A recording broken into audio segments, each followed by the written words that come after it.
देख पा रहे हैं मित्रों, ये विषैला सर्प है। इसे कोबरा भी कहा जाता है, नाग भी कहा जाता है। आप देख पा रहे हैं यहाँ पे भारी संख्या में लोगों की भीड़। मेरा वीडियो बनाओ, देख पा रहे हैं कोबरा सांप को देखने के लिए भीड़ है। जय हिंद मित्रों, इस वक्त हम आपको एक भयानक सा नज़ारा दिखाते हैं और यह कोरबा ज़िले का उपनगरीय क्षेत्र बालको है। यहाँ पर वैसे तो कोरबा ज़िले में तमाम जो है यह विषैले कोबरा सर्प आपको अनायास ही देखने को प्राप्त हो जाते हैं। आप देख पा रहे हैं, हम आपको जूम करके दिखाते हैं कि यह कितना विषैला है और इसके फन की ध्वनि भी हम आपको सुनाते हैं।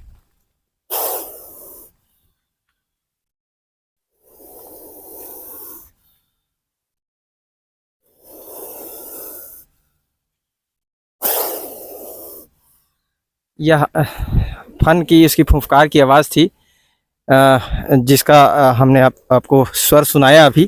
और यह देखिए मेरी तरफ किस तरह से है, वह फन फैलाया घूम रहा है और मेरी तरह उसने रुख कर लिया है। यह इतना विषैला सर्प है जिसे काटे जाने के पश्चात संभवतः इंसान की मृत्यु हो जाती है यदि शीघ्र अतिशीघ्र उसे उपचार नहीं दी गई।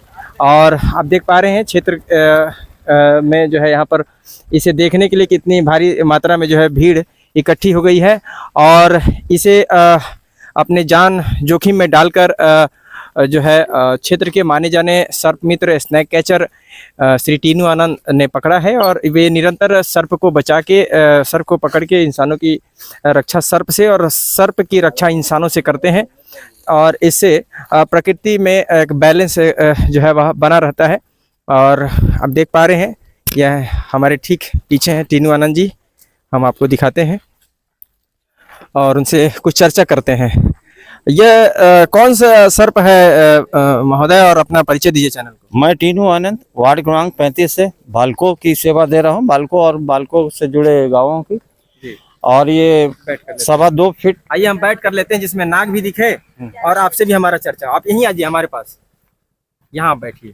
2.25 फीट का है। अच्छा, ये गेहुआ नाग है, इसको मैंने पीडी महंत बेलागछार के यहाँ से इनके बेडरूम से निकाला है। अच्छा। और इसके काटने से आदमी पानी नहीं मांगेगा, बहुत जहरीला है।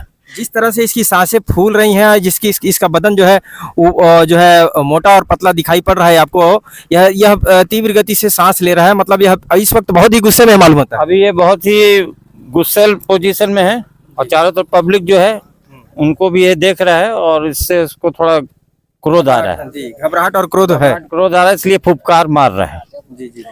अच्छा, ये जब हम सर्प, इस तरह के सर्प पकड़ते हैं तो हमने देखा है कि आप काफ़ी बेहतर तरीके से और सुरक्षा कवच धारण करके आप सुरक्षित माहौल में आप सर्पों को जो है रेस्क्यू करते हैं, किंतु हमने देखा है कि कुछ ऐसे पुछले लोग हैं, गैर जिम्मेदार लोग हैं जो गैर जिम्मेदाराना तरीके से लापरवाही पूर्वक सर्पों को पकड़ते हैं। उनके लिए क्या कहना चाहेंगे? यही है कि सावधानी नहीं बरतेंगे तो उनकी आत्मा परमात्मा पर है, वो तो समय पे चले जाएं हॉस्पिटल तो उनकी जान बच जाएगी, लेट लतीफ जाएंगे तो दुआ काम करेगी। मैं सबसे कहता हूँ जो अभी नौसिखिए लोग पकड़ रहे हैं गली कूचे में, वो कृपया सेफ्टी का साधन लेके ही पकड़े तो बेहतर होगा।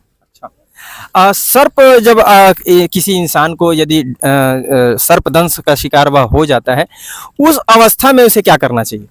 तत्काल उनको 100 बेड जाना चाहिए, वहाँ एंटीवेनम है उपलब्ध है, निःशुल्क इलाज है, सरकारी दवाई उपलब्ध है।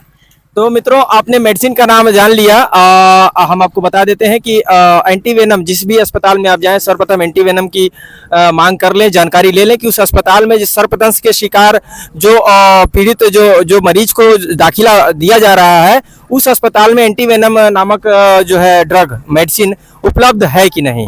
और धन्यवाद टीनू भैया आपका। और अब तक आपने कितने विषैले और गैर विषैले मिलाकर कितने सर्पों को जो है का रेस्क्यू किया है और उन्हें जंगलों में छोड़ा है? विगत बालको में मैं 14 वर्षों से सांप पकड़ रहा हूँ, 11,000 से मेरा प्लस हो गया है सांप। मेरे पास सब रिकॉर्ड रहते हैं सांपों के जो मैं रेस्क्यू करता हूँ। 11,000 से मैं ऊपर पकड़ चुका हूँ और दिन रात, अभी सीजन आ गया बारिश का, डेली अभी 4, 5, 6 और जैसी बारिश बढ़ेगी तो 15-16 सांप डेली के गिनती में रहेंगे पकड़ने रेस्क्यू में। क्षेत्र में अब चूंकि आपने बताया कि सर्प पकड़ने का और सर्प निकलने का समय आ गया है एक्चुअली में, तो सर्प निकलेंगे तो आप रेस्क्यू करेंगे ही, किंतु सर्प जब अब बरसात का सीजन आ रहा है तो घरों में किस तरह से सावधानी लोग बरत सकते हैं, घर के लोग क्या क्या रखने चाहिए वह चीज बता दीजिए। सबसे पहले घर में चूहा मेंढक को आने से रोकिए।